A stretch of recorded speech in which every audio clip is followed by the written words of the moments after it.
Well, you may not think about where your food comes from when you're at the grocery store or at a farmer's market, but someone has to pick the food we eat. Experts say in the U.S., the people who do that are often undocumented, and there's also not enough people for all the work that needs to be done.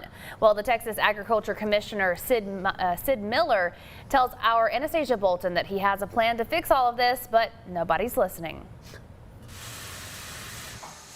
Not her first career choice, but Maria has 2 daughters to feed, so she works where she can. Quiero seguir estudiando en la universidad. Quiero tener un trabajo digno. Maria used to pick food. Ya sea en la cebolla, en el cilantro. For 15 years, she worked in the fields. Es muy difícil porque pues no tenemos un trabajo fijo. Last year, Maria got COVID, had to self-medicate. COVID lingered. Her body can no longer handle the grueling field work. Undocumented with no path to change that at the moment, she's stuck. I can guarantee you that there is no lines of people, of American citizens waiting to apply for agriculture jobs. Elizabeth Rodriguez advocates for farm workers' rights. It's important not just for the industry, but for America itself, to protect those workers, to give them the status that they need so that they can voice concerns that they have. The United States has a visa program for agricultural workers. Employers may petition the government to bring in temporary employees if they can prove there aren't enough Americans to do the work. In fiscal year 2020, more than 213,000 such visas were issued. We still don't have enough workers. It's limited.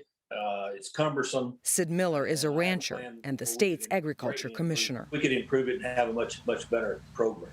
And the way you do that is, and we could really cut into what the cartels are doing. We could cut into the human smuggling, the human trafficking. Commissioner Miller says he's not for what he calls amnesty.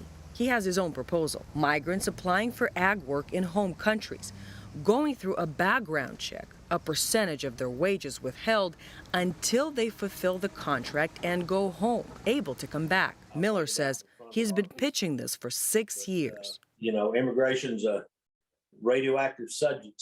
No one really has the fortitude to take it on.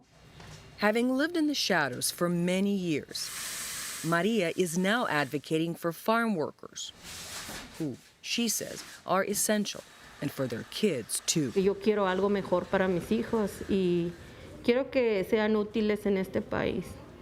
With Jose Sanchez in Hidalgo County, I'm Anastasia Bolton.